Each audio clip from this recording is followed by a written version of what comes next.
Chicken fried steak.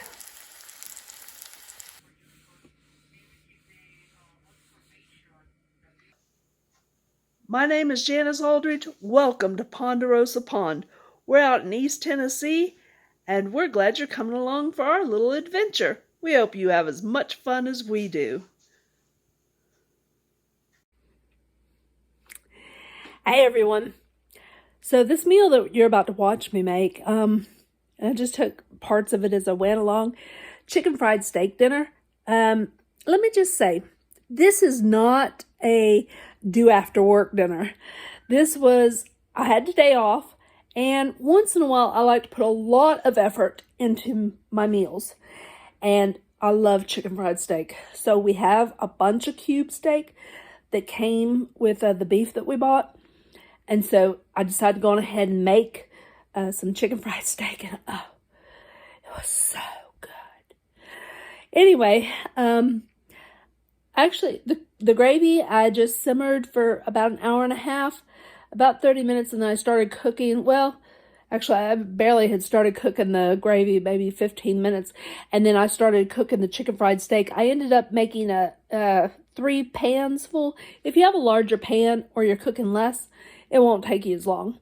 But it took me about an hour and a half to make this dinner, to make chicken fried steak and gravy and mashed potatoes and corn. So anyway, that's what we had for dinner.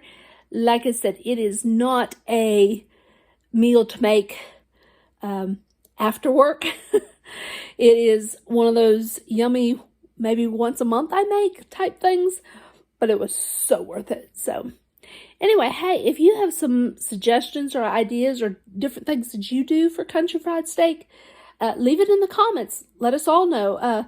What kind of seasonings do you put in? What sort of things do you do, or how do you do yours? We would love to hear it. Y'all have a wonderful day and enjoy home cooking.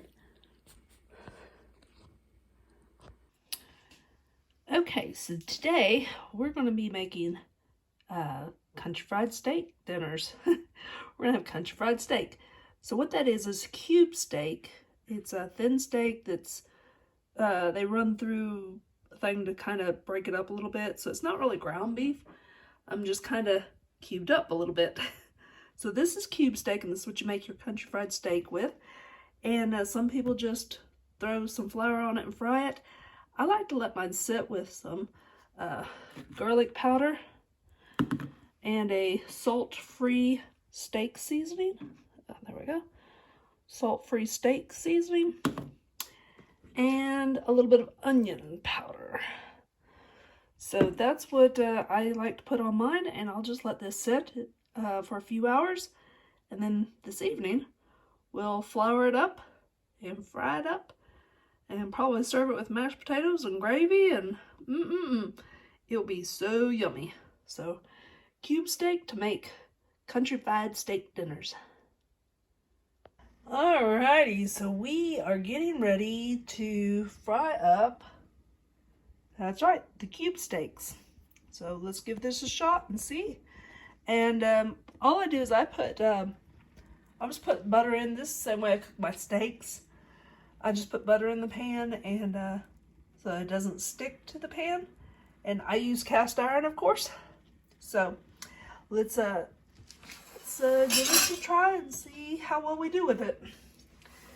We'll see how it goes.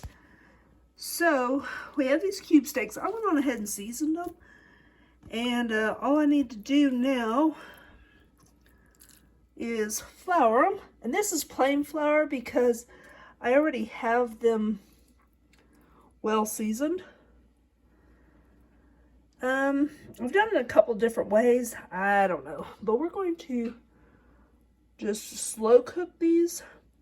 And then once they're cooked, I'll put them in the oven and cook some more because we got more than what the pan's going to hold.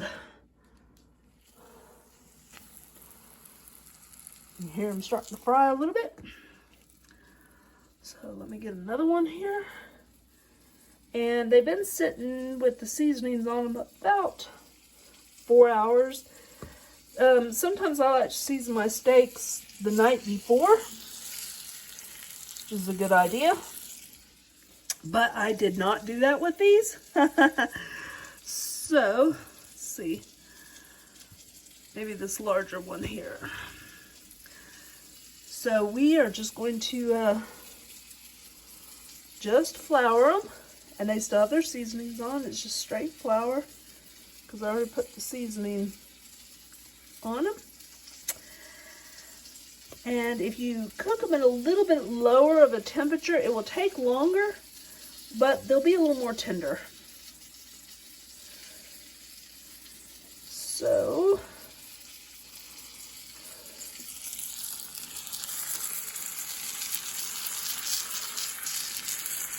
just cook them in some butter. So we'll come back in a little bit and see how they do. Okay, so while I have my chicken fried steaks cooking, I'm making, the reason it's off of the stove is it got a little bit too hot and was about, as you can see, it's kind of foamy up there. It was about to overflow. Milk will do that, so keep an eye on your gravy. This is just butter, milk, flour, and then I put, I like to put a little bit of salt in and a little bit of onion powder and a little bit of garlic powder. If I'm just making like a white gravy, you put pepper in.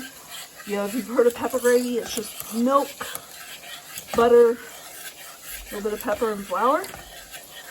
So anyway, you really need to at least add a little bit of salt so it's kind of cooled down a little bit.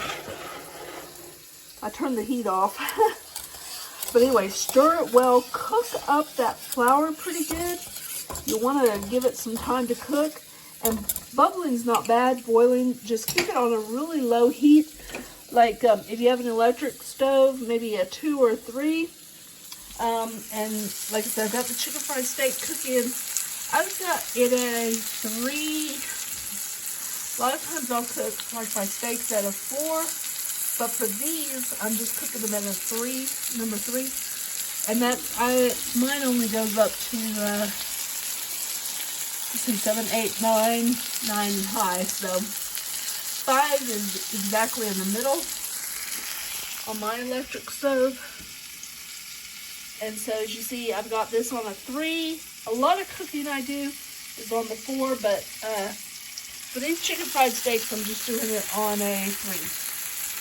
So anyway, that's where we're at with this. Just slow cooking these chicken fried steaks. They're going to be so yummy. And have gravy and some mashed potatoes. So as you see, I've got this one on a 3.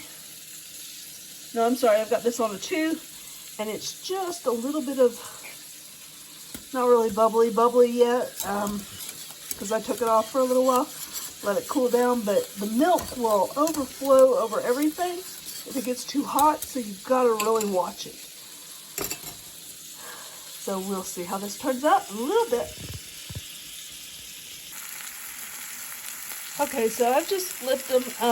My husband does not like a lot of breading on his, but if you wanted to have more breading on it, kind of like what they have in the restaurants, dip it in just beat up some egg, and dip it in the egg, dip it in the flour, dip it in the egg, dip it in the flour, and that way the flour will stick on and you will have more breading on it. So I just flipped it, and we'll flip it again in a few more minutes. But if you want more breading, just dip it in a little bit of egg or double dip it in the flour, and you will have more breading on it.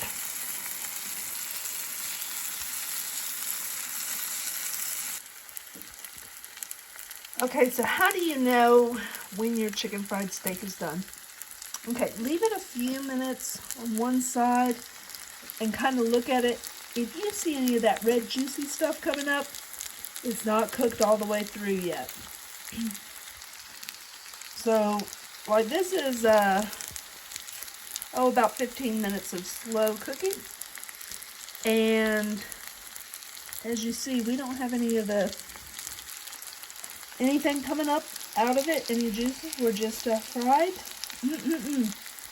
Oh, they smell so good. This is actually I flipped it 3 times. And I might just flip it for just a little bit more on one side before I put it on the plate. And then since I have more to cook, this is only half of it, so since I have more to cook, I will put this in the oven at 200 just to keep it warm. Just set your oven on 200, and then you can put on something that is safe to be in the oven. So if your plates aren't safe to be in the oven, don't use your plates. Use some kind of a baking dish that can go into the oven. I have Corelware, so Corelware is safe to go in the oven, so I just stick it in the oven, put it on a Corelware plate, and put it in the oven at 200 while I cook the next batch.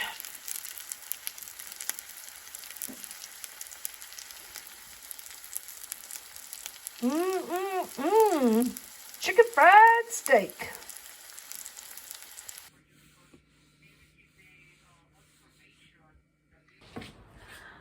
I'm Janice from Ponderosa Pond Homestead. Thank you for watching our video. We hope you enjoyed it as much as we enjoy living out here in East Tennessee.